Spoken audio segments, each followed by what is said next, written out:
Welcome to the Shoe Show on tour.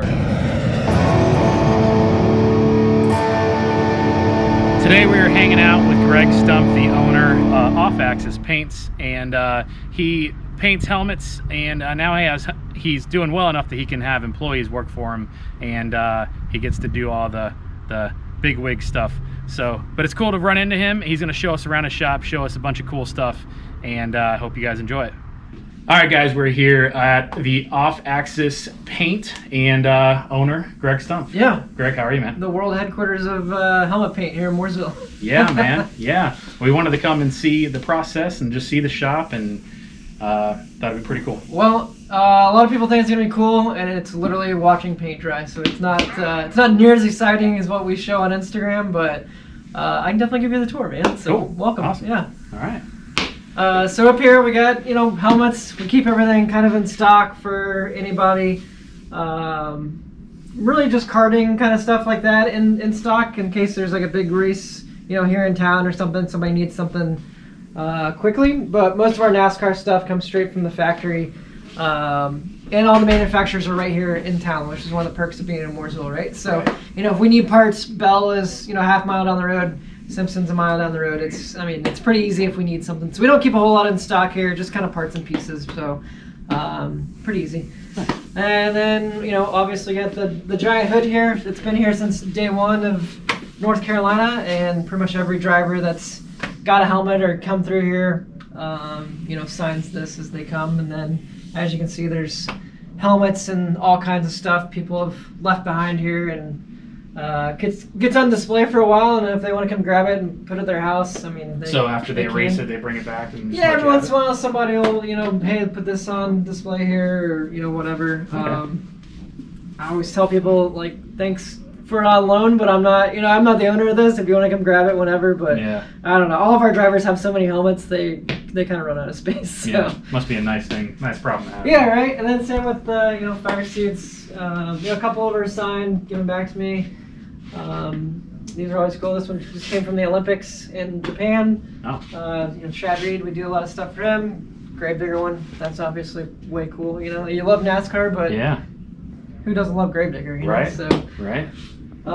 What's with the what did you paint for the Olympics? So he's a BMX rider. He actually trained here in North Carolina for a while, and then he rides for Ecuador. So when he went over there, he grabbed me a jersey and signed it and brought it back to me. Yeah, he's way cool. So that's our thing. I think all of our athletes or any drivers we paint for, we have some of the nicest guys and best people in the sport we work for. So I think that's kind of the part of being Team Off Axis is we've kind of weeded out not terrible people or anything but like that, but all of our guys are very humble, very cool guys, and it's a fun to work for people like that. That's cool. What about the football helmet over there? What's the story with that? That's just from the Jets. Do you do that for football teams? No, we don't pay anything. It's just a couple of buddies of ours are equipment managers actually, and they came in town and we kind of did a helmet swap, and they gave us a real football helmet. So if I need to go fight somebody or kickball or anything like that, I'll probably just throw that on. Wear it tomorrow, kickball? Yeah.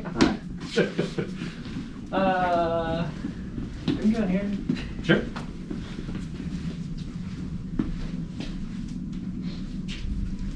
So this is the office, I guess. Very little work gets done in here.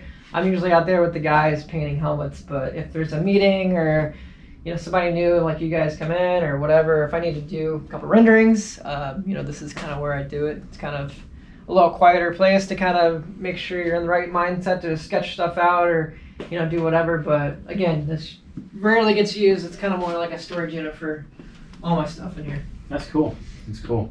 And at the end of the day, you're just a big race fan as well. So. Basically, yeah, I grew up around it, and it's cool to work on the projects we get to work on, so I try to keep kind of a piece of cool stuff at least in here. Is that a winning nose there? Is that what the Yeah, from? So I secondary spotter for Tyler Reddick for years and years, and that is the Coda win nose this year, so nice. It's cool of him to... And you were working that one? Yeah, so all day. Awesome. All those restarts I had to do with Tyler, and really you're not telling Tyler what to do or how to race. He's kind of got that under control. You're more of keeping him calm and kind of being that reassuring voice for them. Did you work last year's Kodo with the rain and all that? Oh yeah, definitely. How was that? Very wet. Yeah. Not as bad. I guess it's just as bad as Chicago, honestly. Like Yeah. it was. Anytime there's rain involved, it's not a great time for spotters. You just. Mm-hmm. I'm not complaining about the precipitation, but you got radios all over your belt and Right. all this expensive stuff, and water and electronics don't mix that well. So that's my hobby. It's cool to get away from the shop and go do that, but helmet paint keeps me full time here, so I don't think I'll be taking anybody's job anytime soon up there. Yeah, we went earlier to the racing warehouse and got to see all the sheet metals and things that I could never buy because my wife would kick me out. So, I just don't even tell her about it. Yeah. Yeah. So, just a couple cool things in here, like the middle helmets here. They're Justin Allgaier's, so we do a helmet with his daughter every year for the playoffs. And again, Justin has 1 million helmets, so those are kind of just in here for any filming or anything like that. They're obviously his, and they'll be on a mantle somewhere one day with all her helmets. right. But it's cool to have them in here, and then just a couple older helmets people have given back to me from the days I started out when I wasn't great, and just kind of keep them as a reminder that you got to start somewhere and put your 10,000 hours in. Yeah, and did you start here in North Carolina? No, so I originally started in Missouri. Worked for years there, airbrushing t-shirts and airbrushing, schools and whatever else would really sit still long enough. I didn't really get into the helmets until kind of later on in my 20s. And then, I just picked everything up and moved it 15 hours out here, and it's kind of snowballed ever since. Nice. That's awesome. You see you moving forward, getting out of here to even a bigger place, or is this it? No, I think this is it. Yeah. I'm in it for good, so. So what's the story behind all this? So the desk here, really just inspiration. It's a pretty cool piece. Worked with Sam Bass a lot doing all the guitars, back when he was kind of at the end of his career, and taught me a lot on the business side, not just the art side, but really just making sure I knew how to deal with sponsors and made sure we were pricing stuff correctly. So when he passed away, this was actually in storage, and his wife brought it over here and let us kind of put it on display. So again, told her, I don't own this. It's if it ever needs to go to the Hall of Fame or she wants it back or anything like that. But I thought it would be pretty cool just to display it and kind of show people where it all started for him, and even down like the phone, pencil sharpener, all the markers. I kind of looked up at pictures of him working, and I wanted to kind of set it up the same way he had it. So super inspirational, and I'm here at 2 a.m. working or something like that. It's kind of get chills just kind of working at it and knowing how many great pieces were done on this desk, for the NASCAR world. Yeah, that's awesome. Yeah, I used to love Sam Bass's work, and I've also grew up playing guitar, so perfect world. That's how we connected. I think I met him back early 2000s or late 90s in like Daytona or something. Yeah. But I was too young to remember. The nicest guy ever. Humble. Would always take the time to show people the shop or the gallery or anything like that. So that's kind of the mindset we have. For Off Axis is kind of going off that model of making sure we're never big-headed or anything like that, and making sure we take time to really take on every project and make it the best we could possibly make it. And you just have these just off of being a fan of Sam Bass, these old guitars? Yeah, so there's a couple on here we worked together on, and I just wanted to hang those up and display them. And the actual cases are from when his guitars were on tour with the Sprint Cup days, like those. So they would travel with the whole tour basically. And the Richard Petty guitars, the Dale Earnhardt guitars, they would all be on display at every track in these cases. So I found these in a warehouse too, and didn't think they needed to be collecting cobwebs. They needed to be seen. So just keep a couple guitars in here, and then Justin Allgaier Nashville win from last year. So that one's pretty cool. But yeah, Justin, every time he wins, he'll give a shop a replica trophy. So we got plenty of Justin Allgaier trophies in here. Nice. Well, is there a way we can see the shop? Absolutely. Awesome. You can paint a helmet today. Oh, all right. So again, the hallway, just full of pictures, helmets in action. It's always cool when they get out, with our helmet on. All of our drivers are pretty good about doing that, which is, makes for great shots. But all these helmets up there, they all kind of have a story, and all kind of been seen different racetracks. So Nice.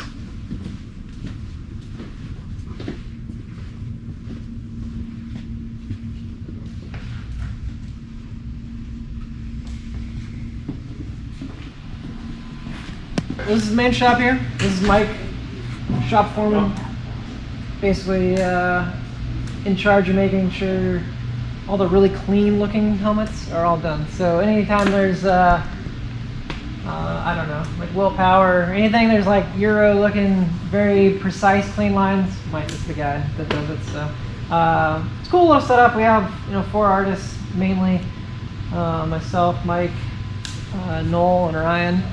And we put it like this just to, if any of us have different ideas we want to bounce off each other, we're all kind of right here, but we all kind of have our own space as well.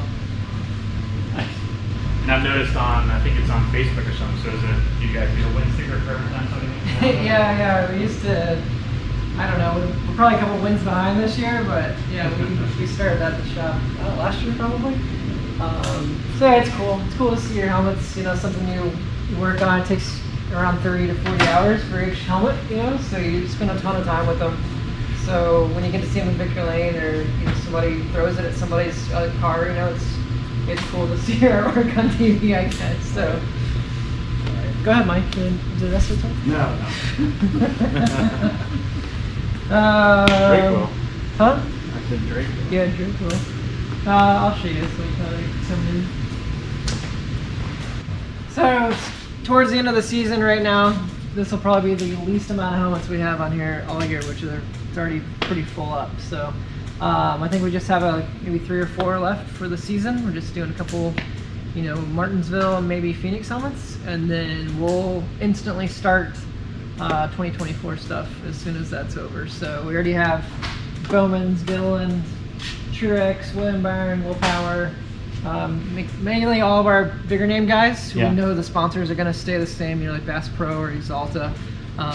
We'll already start all that stuff, and that way it's out of the way. And then kind of secondary stuff, Xfinity trucks, we'll start all that next. So that way they can get all their photos, any video, that kind of stuff done as soon as the season's over. And then all those big name drivers they're done with their marketing and all that kind of stuff. So not too much stuff going on now, just Chase Perry for Homestead, I believe.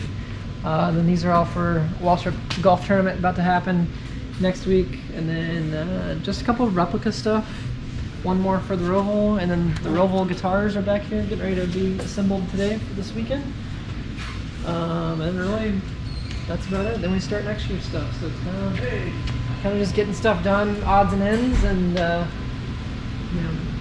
getting ready for the tidal wave to hit us. Right.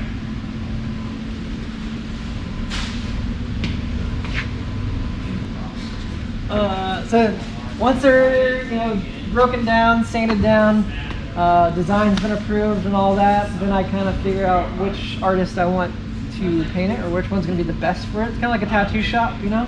One guy might be better at portraits or black and white, and I kind of know exactly which artist, depending on time, is going to be the best for the job. So then it gets farmed out to them, gets put on the list, and then it comes in here. So watch your stuff.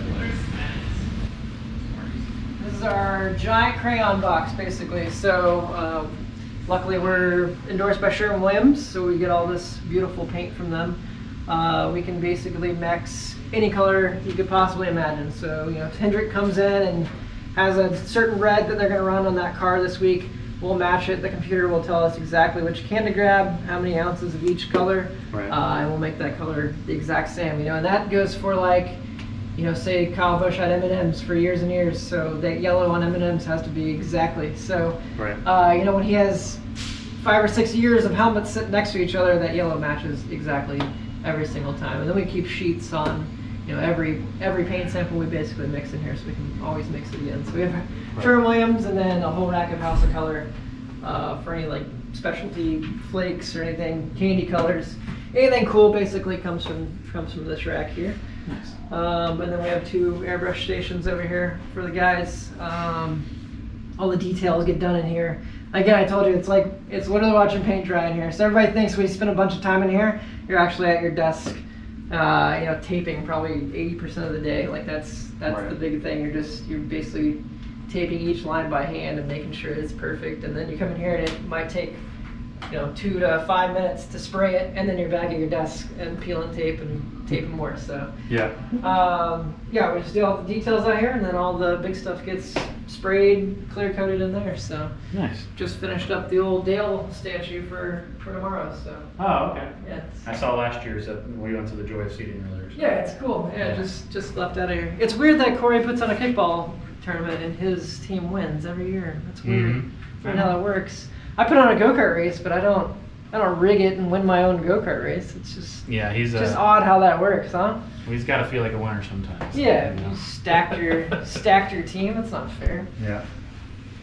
But yeah, that's basically it. And then once it gets cleared, it comes back out here, it gets built, and gets shipped out.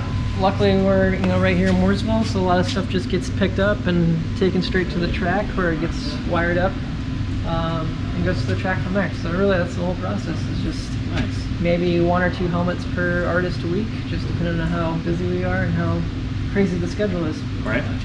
Nice. Awesome. Well, good deal, man. Well, Easy? You ready to paint? ready. We got an extra chair. You can be here the rest of the day. Now? All right, Greg. Man, thank you so much for showing us on the Shoe Show. Absolutely, man. Thanks for letting us be a part of it. Thank you for watching the Shoe Show once again. Please stay tuned for another episode. Until then, God bless and stay safe.